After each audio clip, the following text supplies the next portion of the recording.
motherfucker. That's now the universal greeting of battle. Well, it's a martial art, you know. Yeah.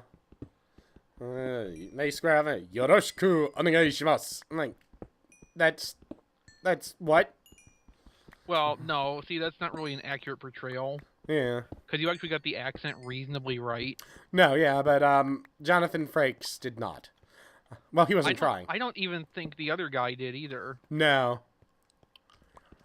Yoroshiku. I mean, okay, you know, I will give them a pass for that because, you know, it was the late 80s. Yeah. Nobody really paid attention to the kind of accent you're supposed to be using, saying those words. No. It's just so much more apparent now, or that's become more of a thing. Yeah. In general. They're like the Cardassians because they're named after the Cardass company. And first of all, there's a company in Japan named Cardass. Yes, I know. They make don't they make I believe it's a card game for Super Sentai. Yeah. They make every card game in Japan, as far as I know. I mean, I think... but the specific card game was called Data Cardass. Ah, see, I did not know that. But that's... Yeah, stuff like that I like now, but back then it was, I don't understand. The early weeaboo days I had were kind of something I look back on and wince now. I'm... Having been to a lot of anime conventions in the past, there's a certain level of weeaboo I view as acceptable and this, that. I'm just getting into anime. Everything is new. Everything is exciting. I'm, hyper excited about my fandoms. I'm like, that's acceptable. Yeah, because that happens in anything. But when you run into the cat girls, they will throw out words in Japanese where they think they know what they mean. Ooh, crap. And I know just enough Japanese most of the time know that they're retarded. There's also the level of frightening, obsessive fangirl. Which is, oh my god, why? Like, oh god, what was it? I think, I was cosplaying Mad Perot from Cowboy Bebop at one point. Was that the bouncing clown? Yes. Yes, it was. Hate that episode. Love that episode because it is so goddamn creepy. Okay. And I actually do his smile very well. Yes, well, you do a lot of creepy things well. Yeah, I like to. See also Popo. Hi. Apparently I also do King Kai remarkably well. Because we were talking about something the other day. Something I was like, damn it, Decay! And, well, it doesn't sound good there because my throat's currently full of crap. No, but I got the gist of it. Ooh, diamond. Ooh, I found shit. Hopefully it's not surrounded underneath by lava, like this redstone is. I've got a lot of iron, which I'm turning directly into picks, and then mining for more iron. No, but I ran into a girl, like, oh my god, you're cosplaying blah, aren't you? Like, weird, how did I get back here? I don't know. I dug into a spot where there's an obsidian floor and torches inside of it. Odd. So, one of us has been here before. Could have been me. I dug all over the damn place. But, it's just this little isolated spot with a chamber above it that it doesn't have any torches in it. That doesn't make any sense. I don't know. Hookers? Why would there be this obsidian floor down here? There's no water source. Maybe it hates you. I don't know. What is this? It could be a random world generation of some sort. Why would there be natural obsidian without a water source near it, though? Alright. Unless we cut off the water source. Except, I don't know where one would have come out of, though. A donkey? I don't know.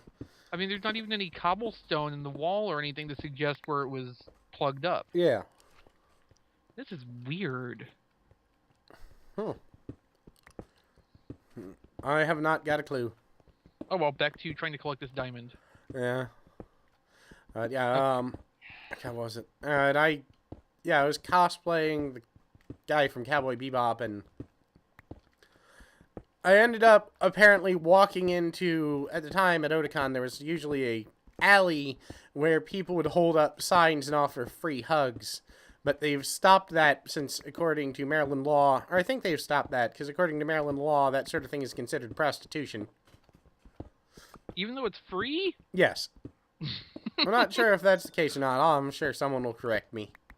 Probably my friend Robbie, who, actually does watch our videos from time to time. Oh. But, walking through there, I was like, oh my god, you're blah! And I'm happy, because this is actually one of the first people who's figured out that I'm playing an incidental character. Huh. But, it's, because what the thing is, I'd tell people, and then they'd go, oh, yeah, hey, you do look like him. Like, yes, thank you for not, because I love that series, and you can't recognize a character from it. Well done. But, I ended up having some, oh god, land yacht of a woman. And I have no problem with big girls. There's nothing wrong with that. I'm a big guy. You can't judge. But when they come barreling at you at 100 miles an hour and you realize that they're twice as wide as you, there's that existential moment of terror. You're like, please let it have brakes. Because, and it's also the fact that they almost always are wearing costumes they should not be wearing. Yes, that occurred to me when you were remarking on the cat girls earlier. Yeah, they're an almost... There's nothing wrong with wearing with cosplaying, but cosplay your goddamn weight. And I stuck to him and what was it, Genma Saotome from On One Half, because those are two kind of big guys. I was like, I can cosplay this. That'll be fine. Then but no. I know I've mentioned the story of Mega Garnet before. I don't recall. Oh god, Mega Garnet. Alright. Have you ever seen the character Garnet from Final Fantasy IX? No. Alright, she's a kind... I've never played a Final Fantasy. Fair enough. But she's a kind of cute, sort of mousy, brown-haired girl who wears basically a unitard with a bustier underneath it. Or perhaps a lace corset or something. I can't really say what it is for sure, because I can't remember at the moment. Fair enough. Either way, it's basically kind of like light brown in color. And it's a full body suit. And she wears with that boots. And is very obviously wearing an actual shirt under that, because she has long puffy sleeves. Long puffy sleeves, which are probably attached to the bustier. Yes, attack. So, my friend Eric is at a con, and he looks around, and he had been on a major cosplay forum, and talking to a girl, whose name was Garnet something or other, and he cosplayed Zidane, which is the hero from that, and she had been kind of flirting with him, and he's like, hey, yeah, that'll be great. It'd be good to meet her. Well, she probably weighed about 350 to 400 pounds. Now, that's not horrible. I don't care. Like I said, big girl, whatever. However, the costume she was wearing, her Garnet costume, was a flesh-colored one-piece bathing suit, worn backwards so that the front was too low. Then, to simulate the bustier, she wore a bra. Now, first of all, the bathing suit was very obviously made for someone who was not between 350 and 400 pounds. Okay. It was probably made for someone who was around, I'm going to be generous here and say 200. So, there was fat. There was fat folding out of places fat should not be folding out of. Right. She also was wearing flip-flops. That was her concession to the tall boot, like basically jack boots Garnet wears. She was wearing... I don't even... Yeah. So, she was wearing flip-flops. the one-piece swimsuit, and a bra. She was actually ejected from the con for this costume.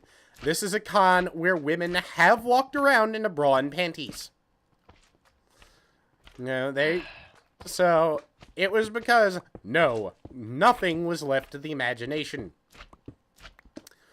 So, this woman garnered the nickname Mega Garnet. Right. Alright, so fast forward about 6 years. I'm out clubbing with a friend. It's a golf club. You run into strange, interesting people. I start talking to this woman who's basically starting to bother me out of nowhere. And I'm like, alright, whatever. Whatever. Then I'm like, yeah, I cosplay a little because I'm trying to be polite. They're like, oh, I used to cosplay but I stopped because people made fun of my Garnet costume. Oh, really? Well, what was your, And then I paused, and I looked at her, and I remembered the picture, and I can only assume a Grinch-like smile crossed my face.